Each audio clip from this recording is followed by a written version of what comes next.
नमस्कार, मैं हूं सौरभ त्रिपाठी। आप देख रहे हैं जिया न्यूज। बुलेटिन की शुरुआत करते हैं सूत्रों के हवाले से बड़ी खबर। इस वक्त की सबसे बड़ी जानकारी आप तक पहुंचा दें कि सीमा हैदर के केस में सचिन से फिर पूछताछ। एटीएस की टीम सचिन से पूछताछ कर रही है। सीक्रेट जगह पर सचिन को ले जाकर पूछताछ की जा रही है। तो सचिन और सीमा की मुश्किलें अब कम होती नजर नहीं आ रही है। दरअसल पबजी से इस प्रेम कहानी की शुरुआत हुई।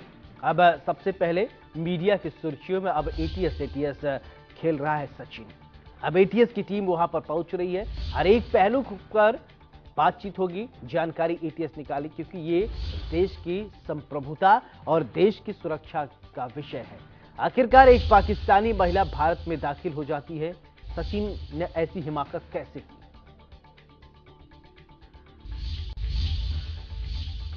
इसी खबर पर ज्यादा जानकारी के साथ महेंद्र माही मेरे सहयोगी जुड़ रहे हैं सीधे। महेंद्र, सचिन को एक बार फिर से एटीएस की टीम जांच करने के लिए, पूछताछ करने के लिए लेकर गई है। क्या कुछ अपडेट है आपके पास?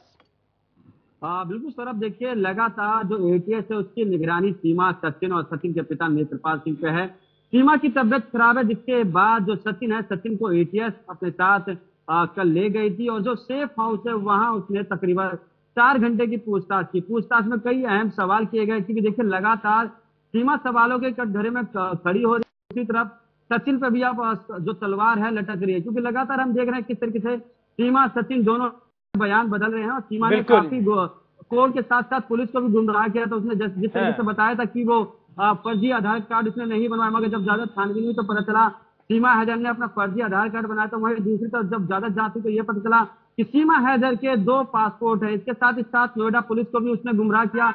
लोगों का यही कहना है कि सीमा हैदर एक आईएसआई एजेंट है, पाकिस्तान की जासूस है, इस पे निगरानी बनाए रखनी चाहिए। वहीं दूसरी तरफ आपको बता दें कि सौरभ, लगातार इंडिया न्यूज की टीम जो है ग्राउंड जीरो से रिपोर्टिंग कर रही है, पल पल की अपडेट सीमा को लेकर अपने दर्शकों को बता रही है। चाहे हम उसकी एटीएस की गिरफ्तार जांच की बात करें, पुलिस की बात करें, या सीमा की तबियत खराब होने की बात करें, तमाम पल पल अपडेट है जो इंडिया न्यूज अपने व्यूवर्स को दे रही है।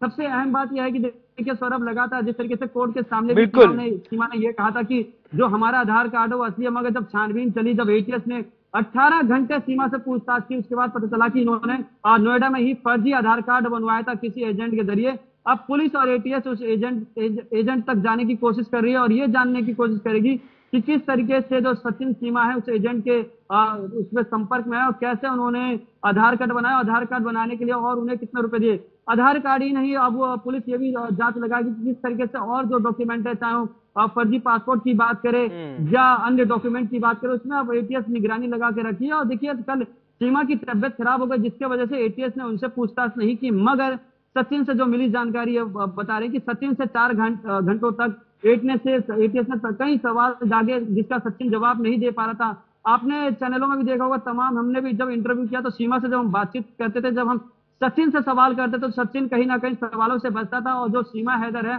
उसको इशारे करती थी या बिल्कुल सवाल जब हम। महेंद्र, ये बात सही है कि पहले ये सीमा और सचिन जो है वो पबजी खेलते थे। अब एटीएस खेलेंगे और एटीएस एक एक चीज निकालेगी, क्योंकि ये देश की संप्रभुता और देश की सुरक्षा की बात है। और लगातार हम भी देखते रहते हैं, आप लोग जो वीडियो भेजते हैं। सीमा का जो इंटरव्यू है बड़ी बेबाकी से फ्रैंकली बात करती है, लेकिन सचिन जो है वो इतना फ्रैंक है नहीं। वो असमंजस में रहता है, बगले झांकता रहता है, इधर उधर देखता रहता है।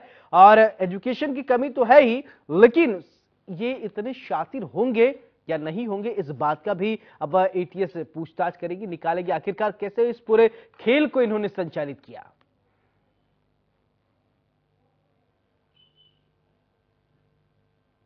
सौरभ, देखिए जिस तरीके से लगातार सीमा का इंटरव्यू हमने जब शुरू में किया था, यानी कि जब सीमा पाकिस्तान से भारत आई थी, भारत आने के बाद वो रबूपुरा आई थी, तो उसका जो हाल चाल जो हाव था वो अलग था। मगर उस टाइम वो बेबाकी से हमारे सवालों का जवाब देती थी, तमाम चीजों का रिएक्शन देती थी, हर चीज में पॉजिटिव बात बोलती थी, पाकिस्तान मुल्क को गलत ठहराती थी, हिंदुस्तान को काफी अच्छा बोलती थी, हिंदुत्व को काफी अच्छा बोलती थी, हिंदू होने का उसे वो कह रही थी मैं हिंदू कल्चर में अपने आप को बहुत खुश मानती हूँ। मगर जब एटीएस की पूछताछ हुई उसके बाद सीमा के हाव बिल्कुल बदल गए। सीमा डरी सहमी है।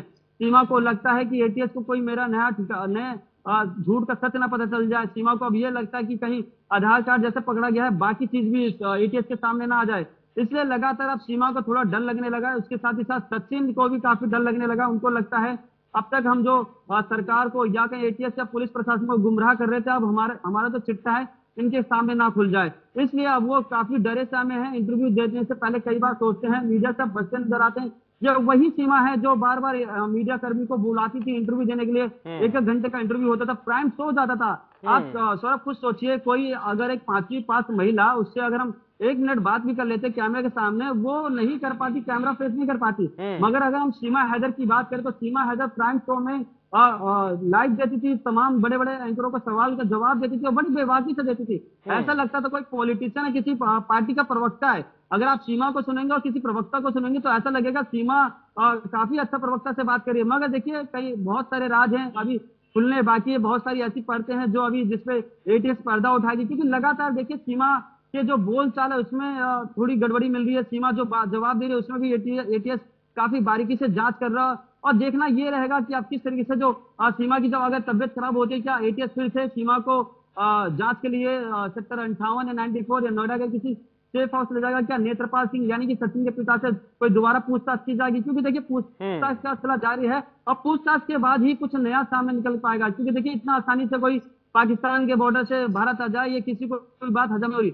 दूसरी तरफ देखिए, अगर बात करें सचिन के गांव वाले की यानी कि रबूपुरा की, तो लोगों का यह कहना है कि अगर सीमा सही है, सीमा जासूस है, तो हम उसको अपनी बहू बनाएंगे, मतलब पूरे गांव में धूमधाम से इसकी शादी होगी। मगर दूसरी तरफ लोग ये भी कह रहे हैं अगर सीमा एजेंट निकलती है तो देखिए, अगर भावनात्मक से थोड़ा उठना पड़ेगा, क्योंकि ये दो देशों के बीच की बात है। अगर फिर भी अगर सीमा नहीं एजेंट है, फिर भी जो टेक्निकल बात है ये कई सारी ये रहेंगी कि क्या कोर्ट अलाउ करेगा या भारत सरकार या गृह मंत्रालय अलाउ करेगा, ये भी एक सवाल है। बिल्कुल सर, अब देखिए ऐसे मामलों में हमारा देश का कानून, संविधान, रूल्स रेगुलेशन कभी भावनाओं में नहीं जाती। क्योंकि लगातार हम देख रहे हैं सीमा बार बार ये कह रही है कि अगर मैं गलत होती अपने 4 बच्चों के साथ नहीं आती। मैं सीमा की जैसी अन्य महिलाएं भी हो सकती हैं जो एजेंट बनके और ये कहे कि चलिए महंत, तमाम जानकारी के लिए आपका बहुत बहुत शुक्रिया और इसी के साथ